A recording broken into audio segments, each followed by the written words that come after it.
All right, happy Friday, Chargers fans, and welcome to Chargers Live. For Chris Hayre, I'm Haley Elwood, and we are out here at Hogue Performance Center. As the guys behind us get ready, get their last practice in before they travel east to take on the New England Patriots in Week 8. And Chris, as always, let's rewind quickly to last week. They got their third win in a row, and it came in all three phases of the game. I feel like everything we talked about last week happened. You know, they got out to a fast start with that punt return from Travis Benjamin. They got to the quarterback. They exposed the weakness on the Broncos' offensive line. What can you say about Joey Bosa, Melvin Ingram, and Chris McCain? And they got their third win in a row.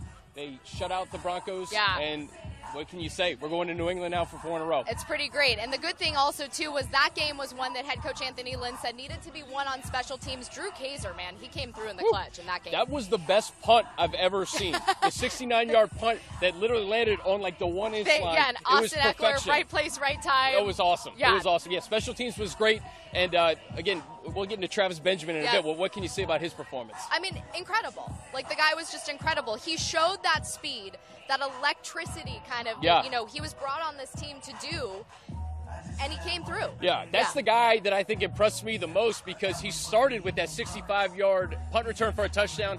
He ended it in the fourth quarter with that 42-yard kind of quick slant and just that speed to put them up 21-0. It was unbelievable. And really, that's the type of speed that the Chargers – it's such a weapon that all 31 teams in this league have to account for. And the Patriots have given up some yards on the defensive side of the football. Travis Benjamin could make some big plays on Sunday. He totally could. A guy who stood out for me last week was Chris McCain. You talk about Joey Bosa. You talk about Melvin Ingram. McCain had 2 sacks, 2 forced fumbles last week.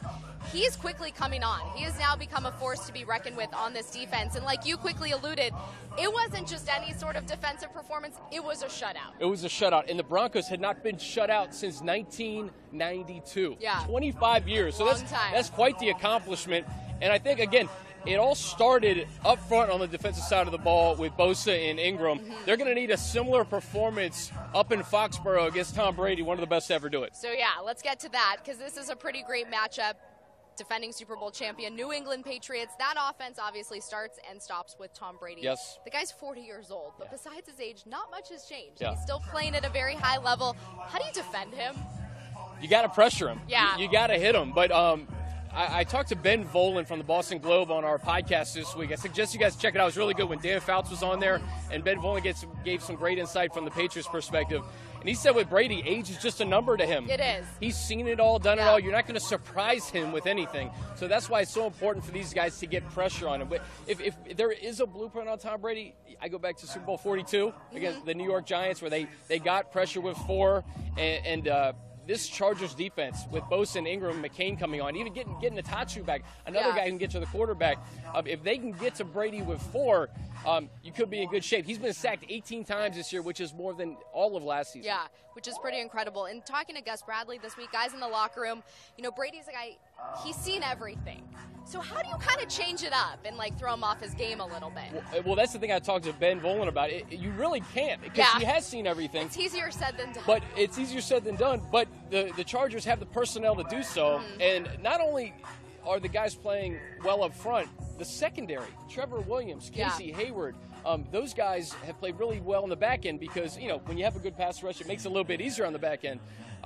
But the thing about the Patriots that's so frustrating is they spread the ball around. There's not a dominant offensive touch leader on this team. No. They have a bunch of running backs, Deion Lewis, Mike Gillislee. They all get involved in the passing game. They all get involved in the passing game, especially like you talk about it, Haley, Julian Edelman. With him being out, they've found ways to get Chris Hogan more involved, Danny Amendola more involved, and, of course, Rob Gronkowski, probably the best tight end in the league. Probably, you could probably say that. That guy is a big body, physical guy. How do you not let him wreck a defensive game plan? I asked Dan Fouts that question specifically. I'm like, how do you contain Rob Gronkowski? I mean, it's kind of a loaded question because it's almost impossible to do that. Right. But he said if you can, you got to hit him at the line of scrimmage. You got to disrupt his timing with Brady early in the route so Brady looks elsewhere. Because if Gronk gets down the field, he has such a big catch radius, and he's a nightmare for linebackers, corners. It doesn't matter. So you want to kind of disrupt his timing at the line of scrimmage, and hopefully Brady goes elsewhere. Totally. Now, there's been a lot of talk about this. I don't believe, once we got out here to shoot, that the Patriots have confirmed confirmed, but Dante Hightower likely out for this game, likely out for the season. Rumors that he's already even had surgery and is going to be done.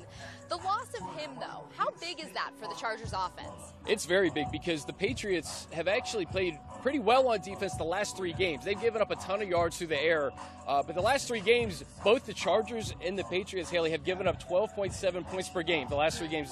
So Hightower's a big part of that. Yeah. He was hurt earlier in the year, and when he was out, they were giving up big plays against Houston and Carolina. So obviously it's a big blow because he's such a versatile player on defense, and the Chargers have the offensive playmakers to expose some of those holes there. Totally. Now what about Malcolm Brown? Because he's another guy, I believe he went out last week against the Falcons. He's been dealing with some, issues. He's been held out of practice this week. He's another guy, though, that maybe that could be good for this team. Yeah, especially when you consider the need to run the football and getting Melvin Gordon involved. Melvin has seen the volume. Again, we want to see him get that yards per carry up and sustain drives, but I think Melvin is due for a big game, not only running the ball, but also receiving the ball. All right. Thanks, Chris. Thank you, Chargers fans, for checking in with us here on Chargers Live. We have the bye next week, but we'll see you in a couple weeks. Take care.